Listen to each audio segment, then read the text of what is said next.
YMCA story, because you heard about it as a youth member at the board at the Hamilton Burlington, like Ryan and Mark and I think Sharif. I grew up as a Y brat too, at YMCA Wanakita.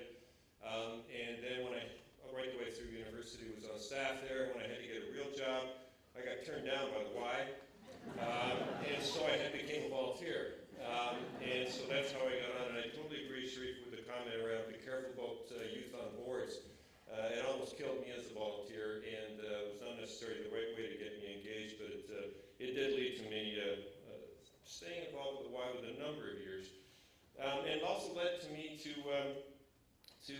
being at Imagine Canada. Just a little bit of background. Those of you who don't know about Imagine Canada, you may have heard about the Canadian Centre for Philanthropy, or the National Voluntary Organizations. We merged about 6-7 years ago now.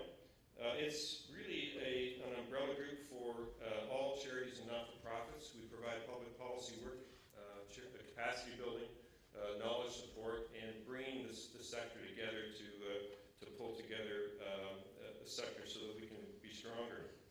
The Y has had a long affiliation with Imagine Canada.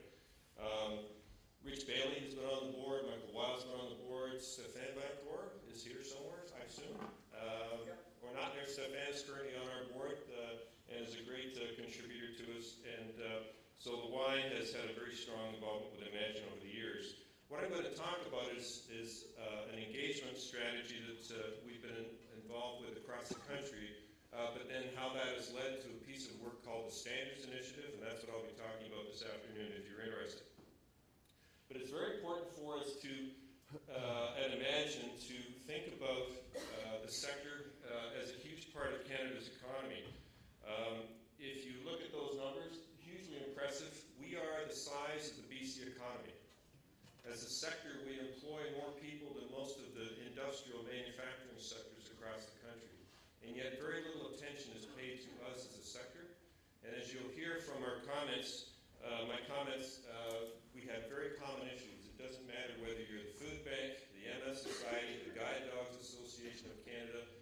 What we found over the last 2 or 3 years at Imagine, there is a huge coming together of the sector, and we need to work together in order to strengthen what we do and what we deliver.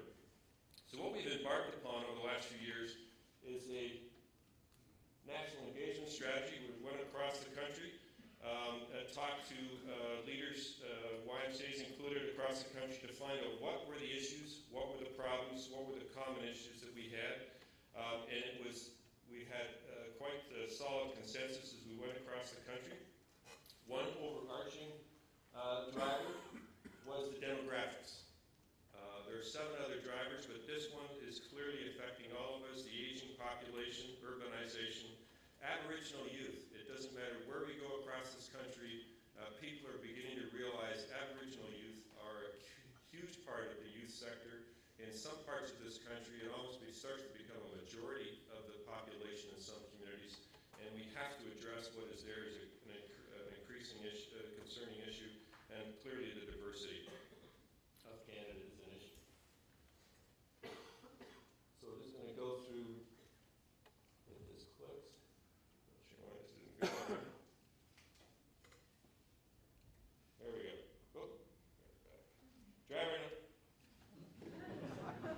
driver number 1, I'll just talk to it, is we're facing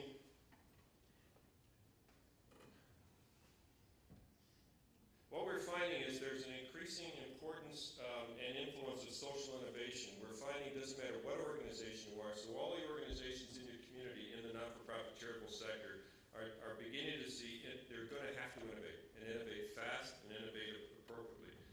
So charities and not-for-profits are beginning to get on the radar screen around social innovation and what needs to happen in terms of to address our issues as a community. There are huge structural shifts that everyone is seeing now in terms of the funding and the revenue of these organizations. You can see major shifts happening here in terms of donations. Don't take positive encouragement from the dollars, the percents there you see with government. What that reflects is the absolute dollars going down, government dollars being rather stable. But there's clearly some issues where fees for goods and services, membership fees, or earned income, people in the sector are beginning to wake up to that's where the revenue needs to be. At the Y, we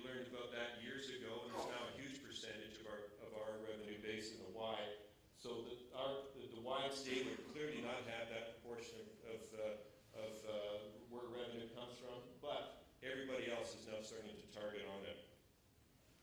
Because what's happened, and is happening, is very few people provide all the dollars in terms of donations. There are a small number of folks, the 16% at the top, that don't donate. A large number donate very little, but donations are based on a very slender part of the population.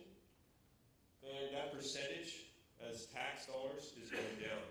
This is another huge change that people are seeing in charities across the country. The other next driver is across the sector. One thing that probably the YMCA does a better job of than probably any other organization that I see now that I work across all organizations within the sector. Other organizations are finding a huge shortage of talent. And let me tell you, as you go across other organizations in the sector, the Y is a source of talent for a huge part of the sector. It doesn't matter where I go, I bump into YMCA people, whether it's former staff or former volunteers, now leading other organizations across the country. So I think you will see yourselves increasingly rated. And this is the counterpart to donations. Very few volunteers provide nearly all the hours. And this is getting worse. The same as the donation side, more and more of the volunteer hours are being provided by fewer and fewer volunteers. And so we need to figure out a way to reverse that trend. There is a heightened demand for transparency, accountability, and communication. I'll be talking about this. This is where we're dealing with the standards initiative and why this might be of interest to you. But across the piece, it doesn't matter whether it's the public, the media, the government, are increasingly requiring transparency and accountability of all organizations. And it's going to require some significant change to some of our behaviors. And so this is why we've got the standards initiative, which I'll talk to you in a minute.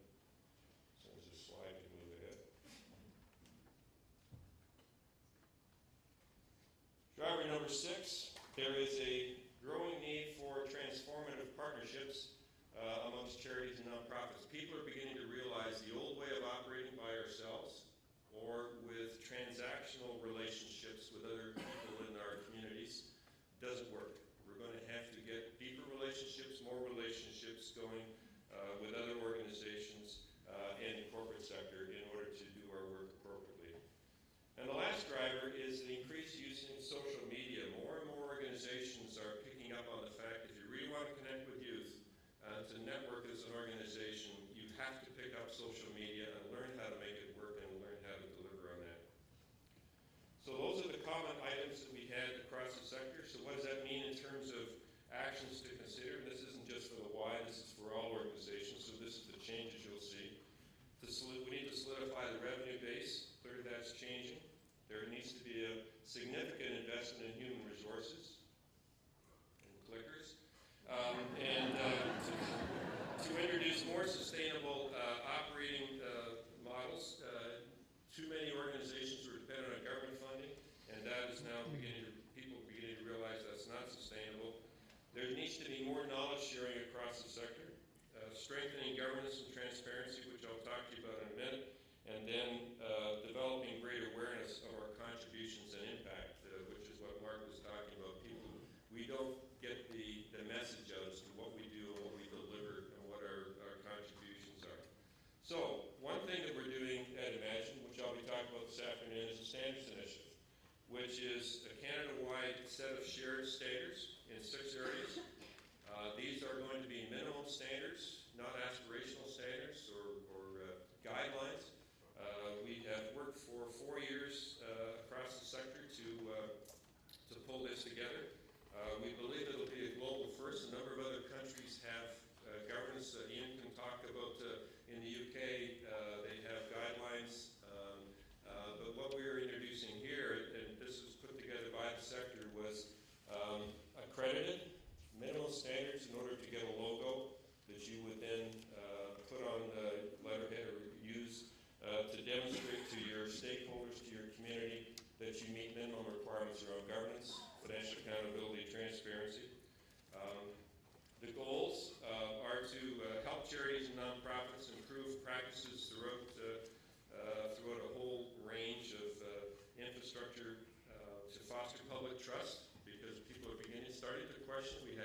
trust levels now in the sector, but people are now starting to question that, and we need to make sure we sustain that before it erodes.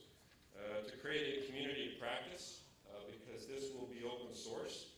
It will be available to anybody. Very small organizations will probably choose not to be accredited. They may choose just to pull down the checklist and to use the guidelines and standards as a checklist for them to improve their performance as an organization. And hopefully unite the sectors through some shared foundational standards. The organizations we work with, some of them have standards themselves, but they are unique to their particular kind of work, whether it's working with youth, mental health situations. The Christian charities have some standards. What these would be foundational standards. It doesn't matter whether you're the food bank or the Royal Bank. These are some standards that would apply to all. So thank you, and for those those 13 who don't attend Ian's session, we'll gladly welcome you to my session this afternoon. Thank you.